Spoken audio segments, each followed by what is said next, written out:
I don't want to be overly. I don't want to be overly shimmery, but now again, slight flocculation.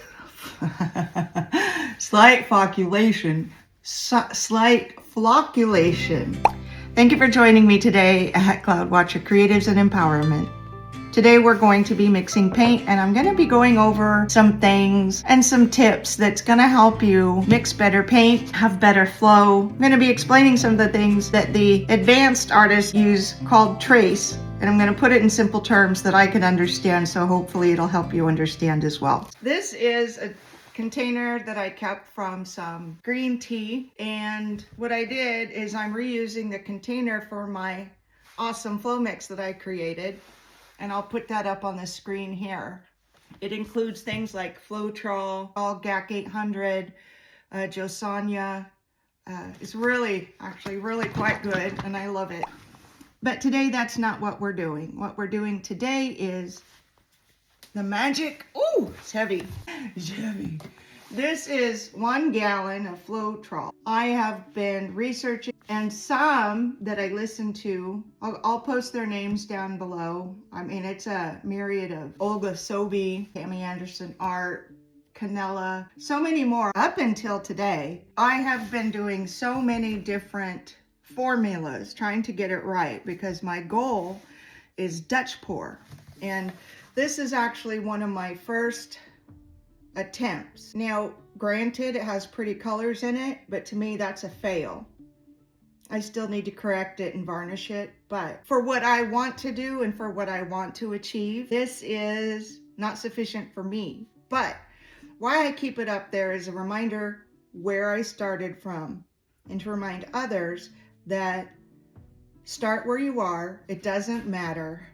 You have to practice. You have to do the thing in order to get better at it. So I continue to do the thing. One of the things that I experienced when I first started going from realistic to the Dutch pour or the flow or method like that was I would get a lot of flocculation, and that's where the pigments separate from each other. Many factors in that could be too much water, not enough paint. There's a lot of things that could be. So this is one of my original ones, and you can see that even though it's forming cells, it's starting to separate in many sections.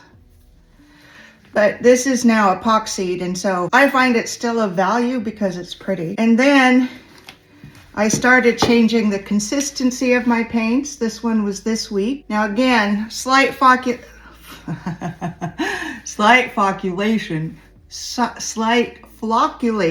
I'll give you a close-up here with, you see how the edges here aren't defined. So that is kind of, it just dissipated basically. I guess dissipated might be a better word for flocculation, because honestly, saying to people, I can't seem to get over my flocculation doesn't sound really good. Sounds like I have a disease. So this was last week's, and I've epoxied it.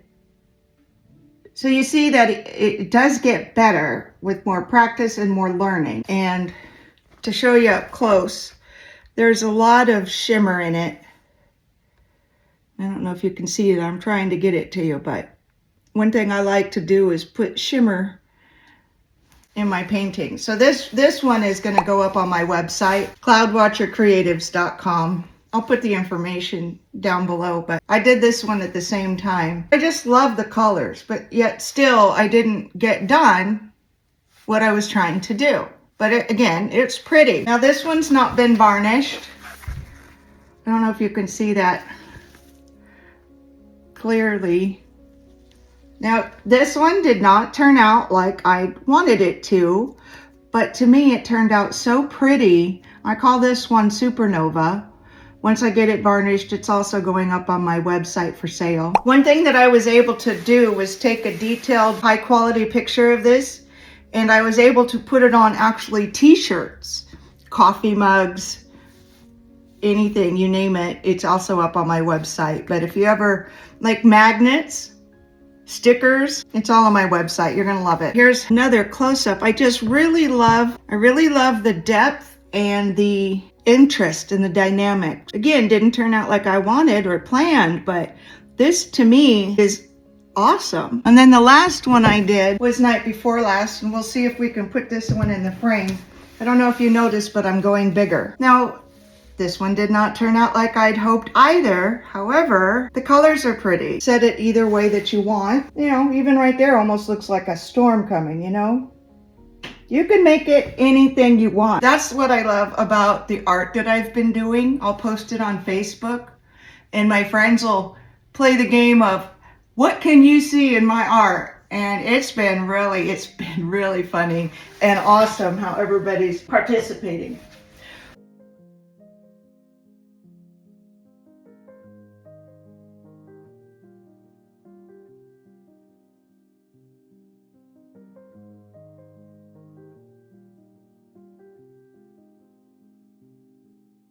But today what I want to do with you is mix all my paints, as many as I can, with the Floetrol. I have a gallon of it. And we're going to put them in these little 2-ounce bottles that I got at the dollar store. Along this way, what I'm going to do is give you some tips. If you really want to start painting and you don't want to spend a lot of money, like me, you find ways to make things happen like this. It's a little 2-ounce bottle. You get 2 of them for $1.25. I'm in California, add 8 cents. So $1.33 for 2. So I went ahead and I bought 40 of them. I've been exploring. I'm seeing this shown as blue, but this is actually a really beautiful teal. But it's called Blick Acrylic, and it's from blick.com. Amazing, amazing product. Tammy Anderson is the one that recommended them. And then here's some Nick Pro colors that I have behind me. And then one thing I'm gonna do today is add this pearl. It's a pearl powder that you can put in. You can put this pearl in with your pigments and then mix it with the Floetrol, and it makes it very, very shimmery, which I love. I don't want to be overly I don't want to be overly shimmery, but I don't want to be overly shimmery, but so for starters, what we're going to do today is I washed it. You can see it's probably still a little too wet. That water will not hurt it like that, couple of drops. But this is an old seltzer bottle water. I don't drink seltzer. So I said, okay, we'll just use this. You know, I thought I had everything set up here. There's more than one way to skin a cat. I swear I have my scissors here.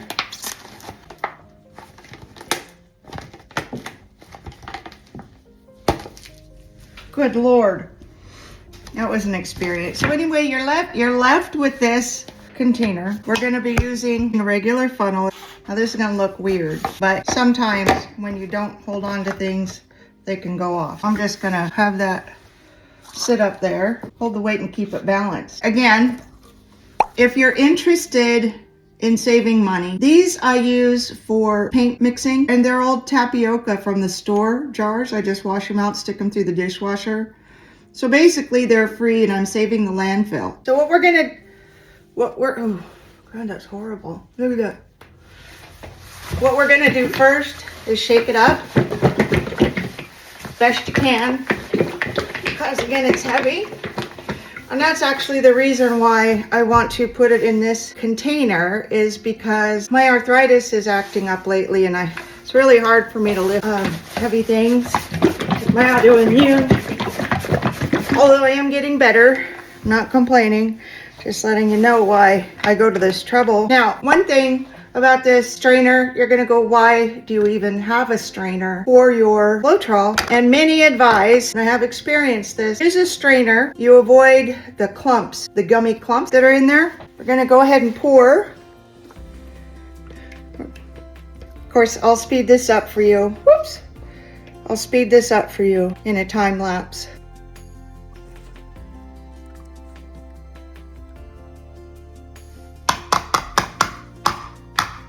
Well, this is amazing. I only got one of those little clumpy things. I don't know if you can see it, but it's right there. It's like this really thick kind of mass. You don't want that to get on your paintings. So what we're gonna do is we're gonna put this off to the side. I'm gonna rinse that out as soon as possible.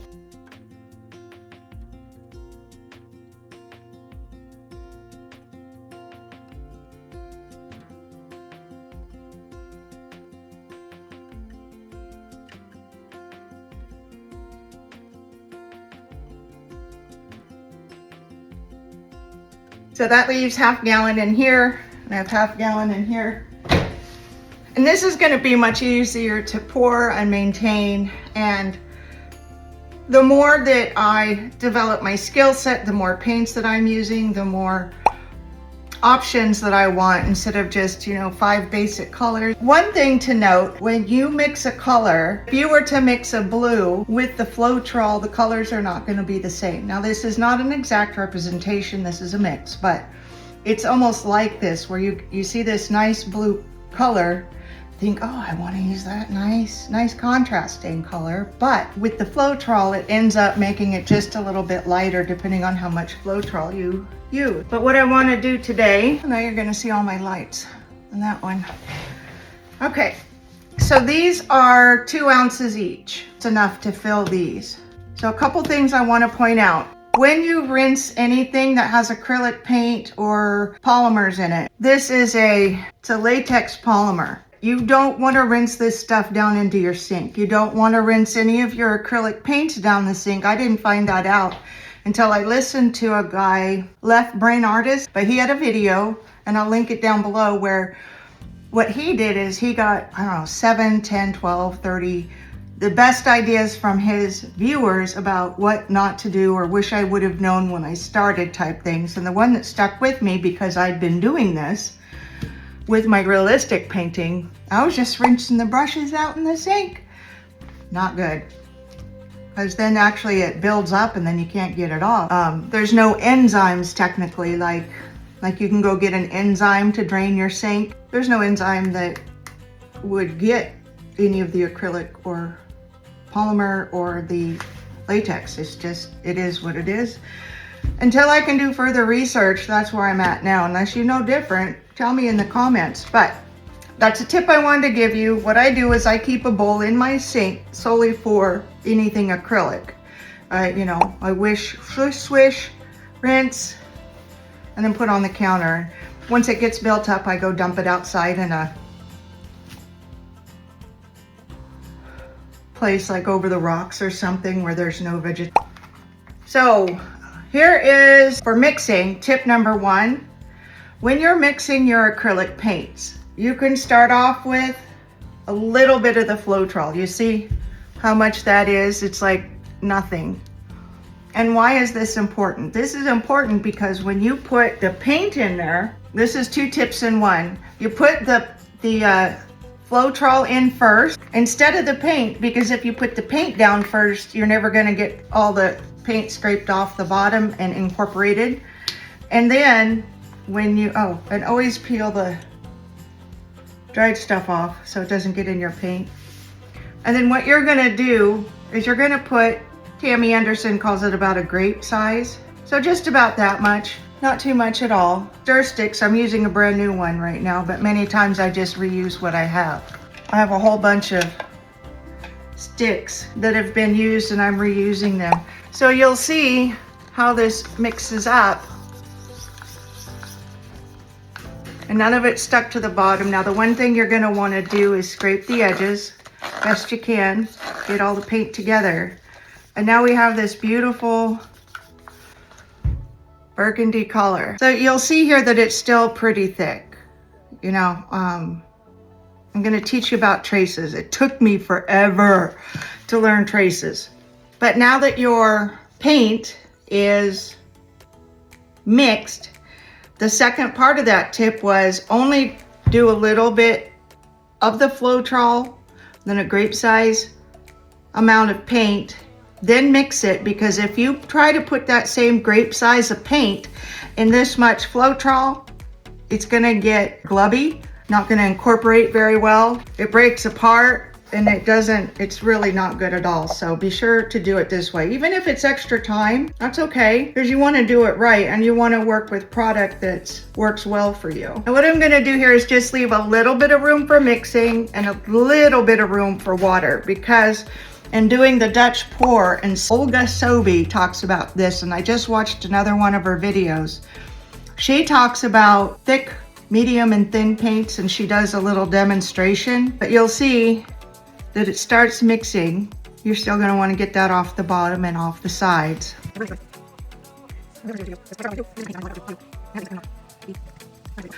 So now let's look at this, how it drips. A lot of artists online right now will say, here, look at how it drips, look at how it drips, look at how it drips. And I'm looking at this going, what am I not getting? But one thing that I saw was if you can take this an inch away and draw a circle with the paint, and then you count how long that trace lasts. You count this is about 1.5, 2 seconds. So this is a medium right here. What we're gonna wanna do is add some water to it. For the paints that I do, I'm trying to do my first actual blowout like Olga Sobey. I mean, she's the one that lit me up going, oh, I could do that. And I have to tell you the funny story about that is that it's taken me 2 months to get this far in my learning. Like, I could say that I'm self-taught since I started painting in January of this year when my dad was on hospice. I was home, a lot of time on my hands, and I said, well, if I'm just sitting here, what could I do that's productive?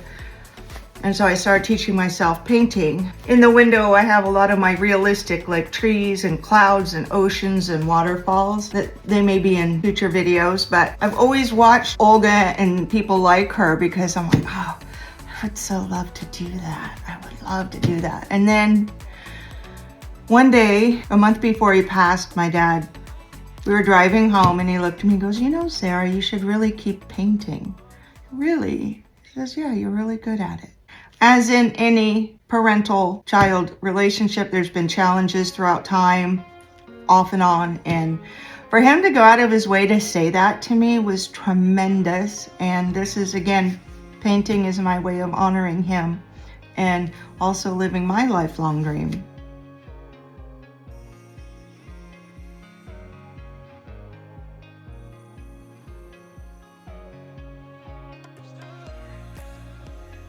One thing I wanted to point out to you, like I was mentioning earlier, is you'll see this color and then you'll see this color. You see how the burgundy now almost looks like a pink, which sometimes, you know, is unfortunate. What you could do if you wanted to is you could add a little black to that, maybe a little bit of a deeper purple like this.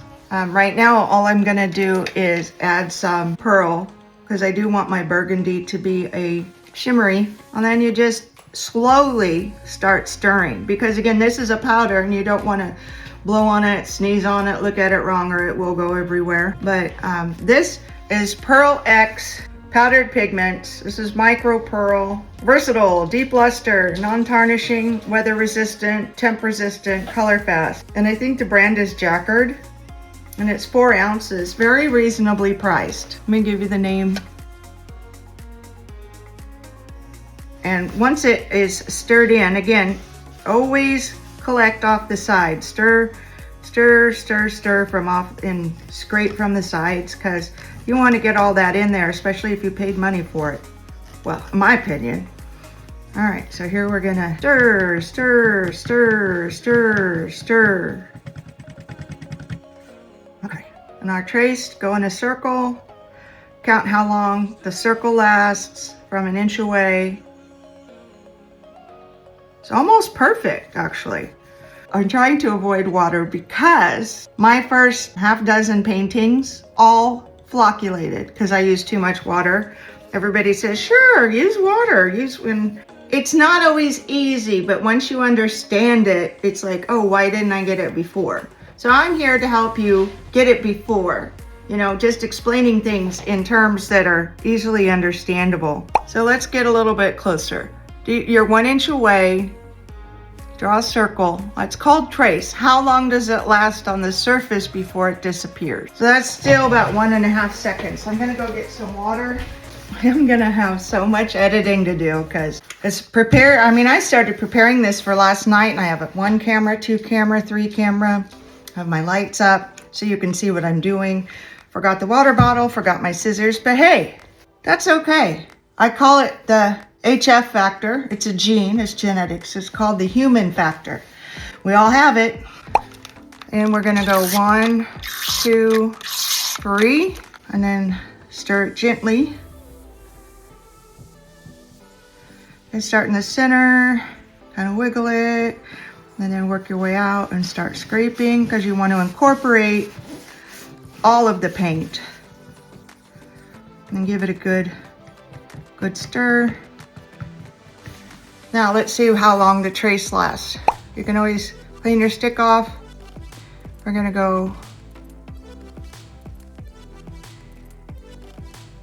Not enough, is it? It's still 1 to 2 seconds. So 1, 2, 3, 4, 5. Now after a while, like Tammy Anderson says, you learn this consistency is gonna need 5 squirts. Well, and that may not be the amount of water that comes out of your squirt bottle. So you're gonna have to learn what these do for you and how much. And it is a practice thing. You just kind of got to get in there and do it. I was so scared to get in there and do it. I'm like, what if I mess up? What if I fail? And I have so many failures to show you so that you know anybody can do this. If I can do this, you can do this. So, okay, let's see if it helps. We're gonna go in a circle. It doesn't automatically drip off the stick. We're down to under a second, so we're gonna do 5 more squirts. And you don't want to put a whole bunch of water in there at the same time. I mean, I know that it looks like I'm wasting time, but I would rather spend a little bit more time, get the consistency right, than waste paint. And wasting, if you make it too thin, then you got to add more paint. If you add more paint, then you got to add more Floetrol, then you need a bigger container. I mean, it's just endless. Scrape this and we'll see how it flows off the stick a lot better. It's still leaving a little bit of a mound. So you're almost there.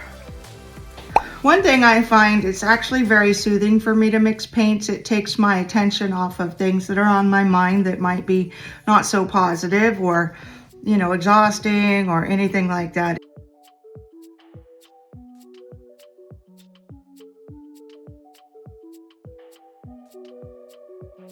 And here's the stick. One thing I did is I went to the dollar store and I got these. Now it's dirty, I've been using it.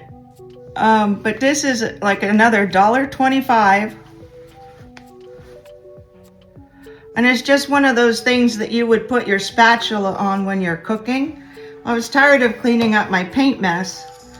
And so what I did is I just put all my paints and markers and everything in here to dry off so I can use them again. And then I just clean that when I'm done. Anyway, so once again, do you see the difference in the colors? I'm completely different, right? And all I did was add Floetrol, a little bit of Pearl X, and water. So this is why I'm trying to share with you that I want to create 30 of these in different colors so that they're all in front of me and I can actually visually see what I'm working with instead of trying to imagine, oh, I wonder what, because I've done this already 100 times. Well, this would be a great accent color with that painting. Well, by the time you mix it with everything, even with my special formula over there, it still changes the color. These are not ready to do Dutch pour. Now, if you want to do realistic paintings or if you want to paint with paint brushes, by all means, just leave them. But this, how I'm texturing these, they have a whole bunch of names. My goal is Dutch pour, but they have flip cups, they have dirty cups, they have kissing cups, they have all this stuff. A lot of it I haven't tried. Pour this in and see what we come up with. Again, I got these tiny funnels at the dollar store.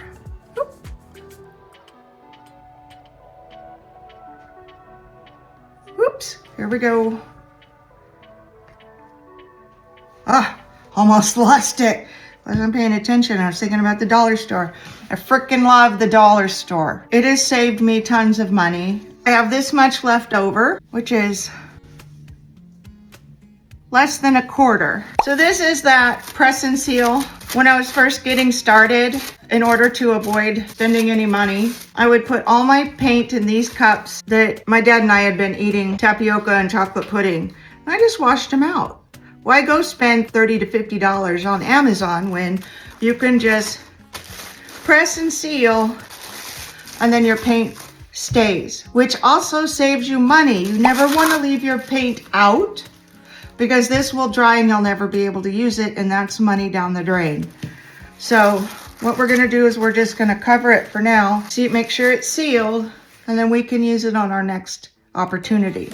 So now we have these two, so maybe 2.5, 3 ounces of a beautiful pink, though I want burgundy. So we're gonna have to work on that next time.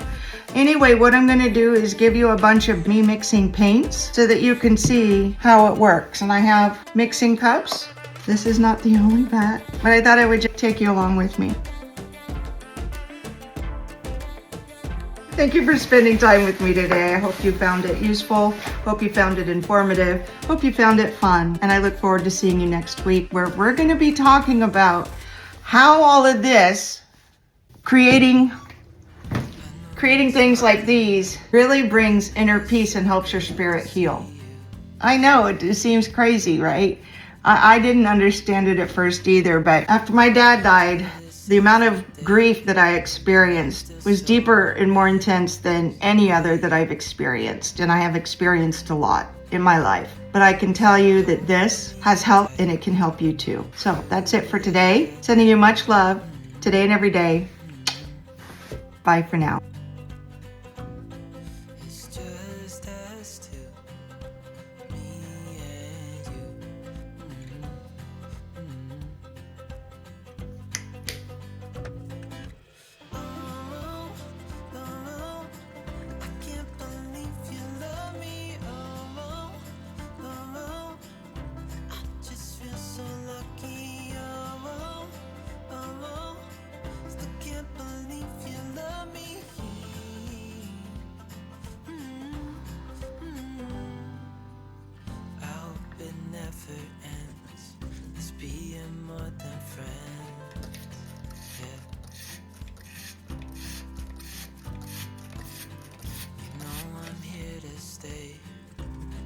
Single day, yeah. So hold me tight through the night.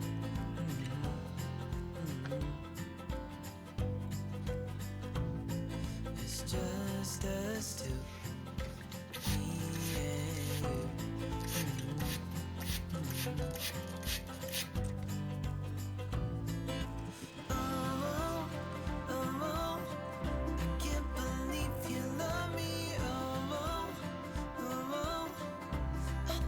So lucky,